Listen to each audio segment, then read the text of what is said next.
इस कहानी के अगले भाग को देखने के लिए चैनल को सब्सक्राइब करें और बेल आइकन दबा लें, जिससे हमारी नोटिफिकेशन आपको मिलती रहेगी। 100 रुपयों के 3 नोट निकालकर चंद्रैया ने कहा, ये लीजिए। भाभी जी, मुझे जरूरत नहीं। शांतम्मा के स्वर में व्यथा छिपी थी। चाहे आपको जरूरत हो या ना हो, लेकिन मैं अपने भाई के रुपये नहीं ले सकता।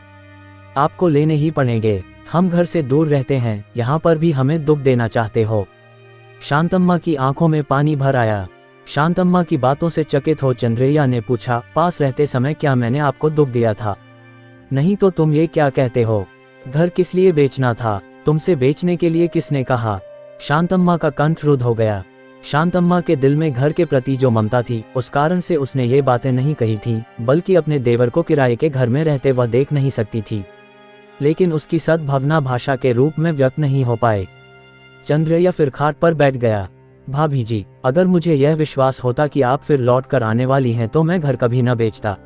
लेकिन अब मैं मानता हूं कि आपकी सलाह के बिना घर बेचने की हिम्मत करना मेरी भूल है। ये शब्द कहते कहते वह धीरे से शांतम्मा के पास आया और पूछा, भाभी जी, क्या आप जानती थीं कि घर 1000 रुपये के लिए गिरवी रखा हुआ है?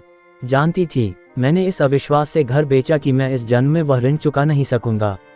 फिर भी मुझे मालूम होता कि यह काम करने से आपको दुख पहुंचेगा तो मैं कभी न बेचता। थोड़ी देर ठहरकर गिड़गिड़ाते स्वर में वह बोला, ये रुपये लीजिए भाभी जी, वरना मुझे दुख होगा।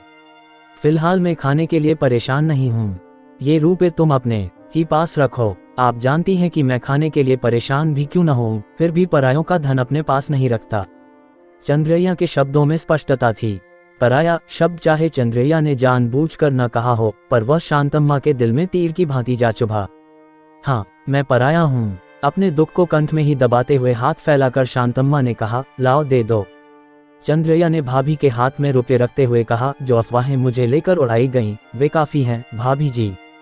मैं अब इस अपवाद से बचने के लिए इतनी दूर आया हूँ कि चंद्रैया घर बेचकर भी अपनी भाभी का हिस्सा दबाए बैठा है, इसीलिए देता हूँ। अच्छा भाभी जी, अब मैं जाता हूँ।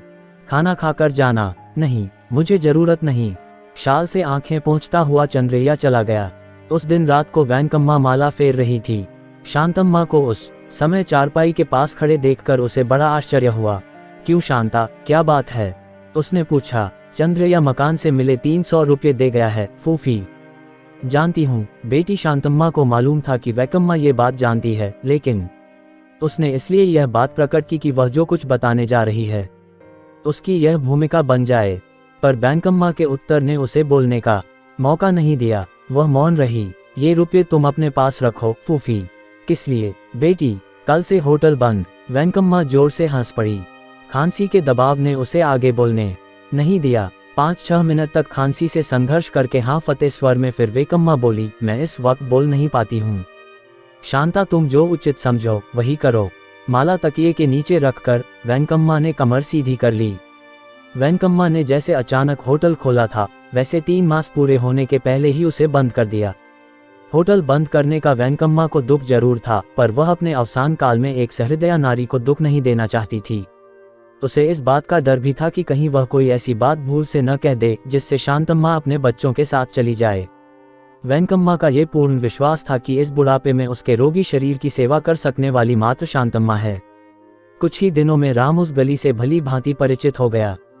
लड़खड़ाते कदमों से वह गली के एक छोर से दूसरे छोर को नाप देता और भूख लगने पर घर लौट आता।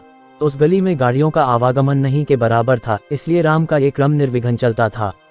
उस गली में वैकम्मा के मकान के सामने राव बहादुर का महल था, जो राम के दिल को लुभा गया था। इसलिए जब तब वह अपने नन्हे नन्हे पैर बढ़ाते फाटक पार कर अहाते से जाता और फूलों के गमलों से खेला करता। एक दिन राम को फूलों के पौधों से खेलते देख माली ने धमकाने की कोशिश की, पर राव बहादुर ने महल की छत पर से राम को देखा और माली को आदेश दिया कि जब कभी वह लड़का अहाते के अंदर आए, वह उसे न रोके। राम की समझ में पूरी बातें तो नहीं आई, लेकिन उसने इतना समझ लिया कि माली ने उसे रोककर गालियां खाए। उस दिन से लेकर राम बड़ी आज़ादी के साथ उस अहाते में जाता, वहां पर पड़ी कुर्सियों पर ठाठ से बैठ जाता। कभी माली को भरी दृष्टि से देखता तो राम कुर्सी पर बैठे बैठे छत की घोर उंगली दिखा देता। माली का गुस्सा काफूर हो जाता और वह हंस पड़ता। एक दिन राव बहादुर बैठक में बैठे ज्योतिषी से परामर्श कर रहे थे। उसी समय उन्होंने राम को फाटक खोलकर भीतर आते देखा। उस लड़के की ओर संकेत करते राव बहादुर ने ज्योतिषी से पूछा, पंडित जी, आपने उस लड़के को देखा? मुन्ना, यहाँ आ जाओ। राव बहादुर ने बड़े प्यार से राम को अपने पास बुलाया। बच्चे का छोटा सा दिल कई दिनों से ऐसे मौके का इंतजार कर रहा था, अतः वह बिना किसी तरह के संकोच के आराम से राव बहादुर के निकट पहुंच गया। पंडित जी, इस लड़के का हाथ देखिए। राव बहादुर ने ही उस नन्हे से हाथ को पंडित जी की ओर बढ़ा दिया। पंडित जी ने तेज दृष्टि से देखकर कहा, इसकी जन्मपत्री में राजा का योग है, ये लखपति का पुत्र बनेगा। ज्योतिषी की बातों पर राव बहादुर मुस्कुरा उठे। पंडित जी ने आश्चर्य भरी दृष्टि से जमींदार को देखते हुए पूछा, आप हंसते किस लिए हैं? राजा का योग हो सकता है, किंतु वह लखपति का पुत्र नहीं। राव बहादुर ने कहा, राजयोग ही उसे लखपति का पुत्र बना देगा, इसका मुझे पूरा भरोसा है। पंडित जी ने दृढ़ता के साथ अपने कथन का समर्थन किया। तभी फाटक के पास एक मोटर आकर रुकी।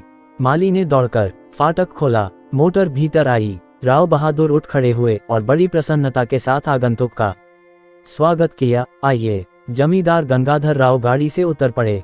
मुस्कुराते हुए राव बहादुर के स्वागत संभाषण के बाद उसकी बगल में एक कुर्सी पर आ बैठे। इस कहानी के अगले भाग को देखने के लिए चैनल को सब्सक्राइब करें और बेल आइकन दबा लें, जिससे हमारी नोटिफिकेशन आपको मिलती रहेगी।